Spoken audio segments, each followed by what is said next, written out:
Christopher, nesse caso você acha, vocês que são uma multinacional, que o Brasil se destaca, já que ele falou aqui, a gente tem potencial para o hidrogênio verde, a gente tem portos que podem facilitar, né, o transporte desse combustível em outros países, a gente tem energia solar, a gente tem hidrelétrica que é limpa para fazer energia elétrica, os biocombustíveis, né, de uma forma geral, feito aí a partir da cana, do milho, né, e do próprio coco, que tem sido feitas pesquisas relacionadas a isso. Dentre o que vocês têm, assim, como gestão global, o Brasil pode ser o grande protagonista dessa transição energética dentro do transporte? Não tenho dúvidas que o Brasil tem inclusive uma oportunidade de ouro agora na COP30 de lançar, solidificar, ratificar esse posicionamento. O Brasil já é detentor de tecnologia que pode ser replicada e exportada em outros países. Tem a matriz energética eletricidade verde, a mais alta do planeta, com um potencial de crescimento ainda maior. Enfim, está tudo na mão. Os pilares estão aí. E a gente já percebe uma adesão maior, né, do empresariado. Vou dar um pequeno dado. Nós introduzimos os caminhões a gás natural ou a biometano. A proposta é a mesma substância, só que uma é verde e a outra é fóssil. Em 2020. E esse ano nós vamos completar 2.000 unidades circulando. Você já percebe isso nas rodovias. Aquela fase de teste, de prova, de conceito, protótipo, nada disso. Já é um veículo comercial. Estamos ampliando dentro do sistema modular da Scania a especificação ideal para cada tipo de aplicação, né? Novas motorizações, enfim, nós já estamos par e passo com as soluções anteriores, fósseis. Então, existe já tração, já existe o pull, né? Não estamos mais pregando no deserto. Perfeito, isso, Christopher. E o Brasil tem uma grande chance de ser um exemplo para o mundo. A gente fala, né, Christopher, de uma transição, porque é óbvio que a gente não consegue mudar toda uma cadeia produtiva de uma hora para outra, isso tem que vir, né, aos poucos. Mas quando a gente fala em combater os combustíveis fósseis e talvez até zerar o uso dele no futuro, existe algum estudo que vocês fazem ou acompanham desse mercado em que a gente vá conseguir ter, alguns países já têm, né, mais veículos elétricos do que movidos a combustíveis fósseis, mas de uma maneira geral, diminuir quase em 100% essa dependência, vamos dizer assim, pelo menos na questão do transporte em relação ao petróleo? O meu entendimento pessoal é que já existe uma frota circulante enorme que será renovada, mas não será totalmente substituída. Nós estamos falando na renovação, sim, a oportunidade de descarbonizar, mas existe uma frota legada que vai continuar. Aí, políticas públicas de renovação de frota poderiam acelerar isso, por exemplo, existem discussões avançadas, eu diria. O crescimento será descarbonizado, mas temos que pensar que existe uma frota enorme de veículos que vão continuar utilizando. Minha opinião pessoal é que enquanto houver gasolina, enquanto houver diesel, ele vai ser monetizado, ele vai ser consumido, mas dentro de um patamar estabilizado. O crescimento previsto, por exemplo, para o transporte nos próximos 30 anos é de dobrar o volume de bens e pessoas a serem transportadas. Então, não precisamos dobrar a emissão de carbono. Guilherme, você acredita que, por exemplo, todas essas transformações ambientais e de ordem econômica também, é porque a gestão, às vezes, é muito imediatista?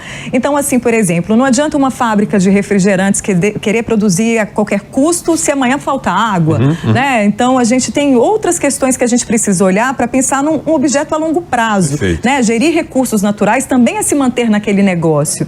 Você acha que esse imediatismo acaba travando muito essa transição?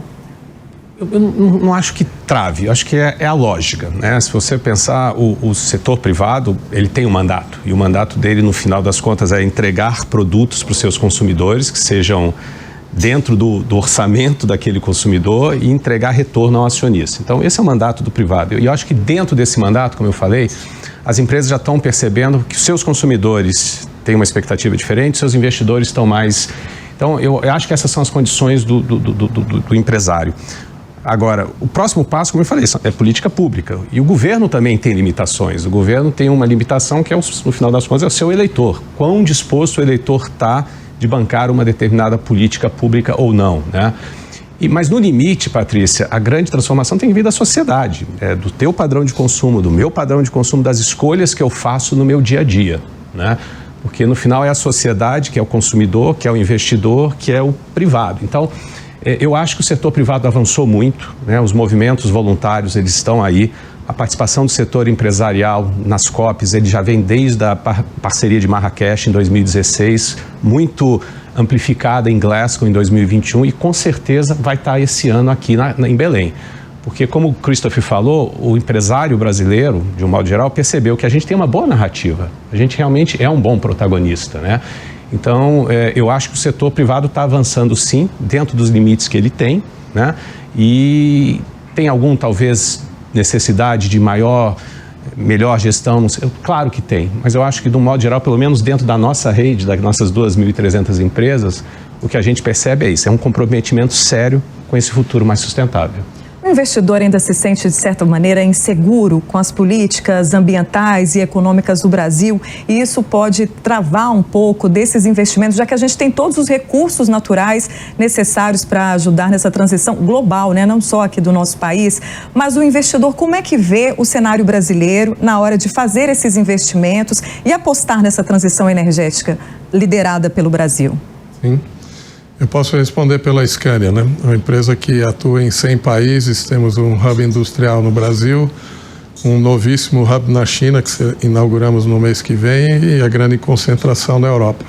Os investimentos aqui continuam norteando esse nosso propósito, essa nossa jornada, continuar ampliando e disponibilizando a tecnologia no mercado local, produzido por brasileiros para brasileiros. Do ponto de vista de segurança como investidor, o marco legal regulatório é bastante positivo e robusto, ok? Evidentemente, os movimentos geopolíticos e os movimentos políticos internos de cada país também podem trazer alguns pontos de interrogação, mas isso é a dinâmica normal de mercado, né? Eu entendo que todos os pilares estão aí. Vontade política existe. Marcos regulatórios já estão firmados, não estão em discussão, que garantem ao investidor segurança de retorno deste investimento. Acho que é um trem que já partiu. Guilherme, o pacto, ele tem mais de 2.000 empresas, né, de diversos setores, tanto, né, públicos, né, e também privados. Qual o setor que vocês avaliam dessas empresas hoje brasileiras, né, que estão aqui no Brasil, mesmo que multinacionais? Quais os setores ainda têm mais resistência para fazer esse pacto global em prol aí das ODS, da Agenda 2030 e tudo mais?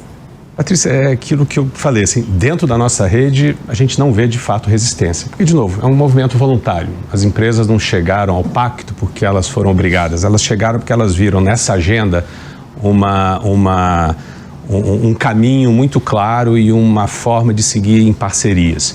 Então, como você falou, a gente tem todos os setores, a gente tem empresas públicas, a gente tem empresas privadas, a gente tem o agronegócio, a gente tem o setor industrial, a gente tem o setor financeiro. E é muito interessante que, inclusive, dentro dessa agenda, a competição às vezes não existe. Você vê bancos trabalhando, bancos que competem no dia a dia pelo cliente, mas na pauta de ESG, eles estão juntos, porque o avanço do setor é beneficial a todos, é benéfico a todos. A mesma coisa nos setores industriais, setores que eventualmente competem, mas dentro dessa agenda, eles se unem, né, para que essa realidade se torne, de fato, um movimento. Então, essa é a beleza dessa pauta. É uma pauta que interessa e que ela permite que pessoas ou grupos, né, que competem pelo mesmo consumidor, mas dentro da pauta que avança setorialmente, é uma pauta benéfica para todas elas. Então, dentro da nossa rede, de fato, a gente não vê essa dúvida em relação ao caminho a ser seguido. Não tem um setor específico que você acredite que precisa melhorar ali, tanto a mentalidade quanto investimentos, para progredirmos com essa pauta? Não, sinceramente, não vejo, Patrícia. Agora, eu vejo setores que podem ser ter ambições maiores, porque este setor é um setor que faz com que a pauta avance. Então, claramente, a gente fala muito sobre financiamento climático. Então, o setor financeiro conseguir ajustar as suas políticas de crédito, as suas políticas de risco, para que você possa fazer com que o capital, o fluxo de capitais seja mais direcionado e com isso criar, eu acho que é uma agenda muito importante. E, de novo, o setor financeiro nacional já entendeu isso. E você vê bancos públicos, bancos privados participando, estabelecendo metas voluntárias. E, obviamente, dependendo, como a gente falou, de regras claras em termos do que é uma taxonomia verde, o que é uma taxonomia sustentável, como é que é essa questão de risco cambial, porque grande parte do fluxo de capitais que a gente precisa trazer para a nossa economia vem de fluxos internacionais. E aí, obviamente, você tem desafios, como a questão do investment grade do país, a questão de risco cambial. Então, tem algumas agendas que precisam avançar um pouco mais para que o setor financeiro possa fazer com que esse fluxo de capitais aumente ainda mais. Mas, de novo, eu acho que todos os setores aqui são alinhados. O que a gente talvez precisa são esses ajustes para que um setor possa ter um protagonismo ainda maior.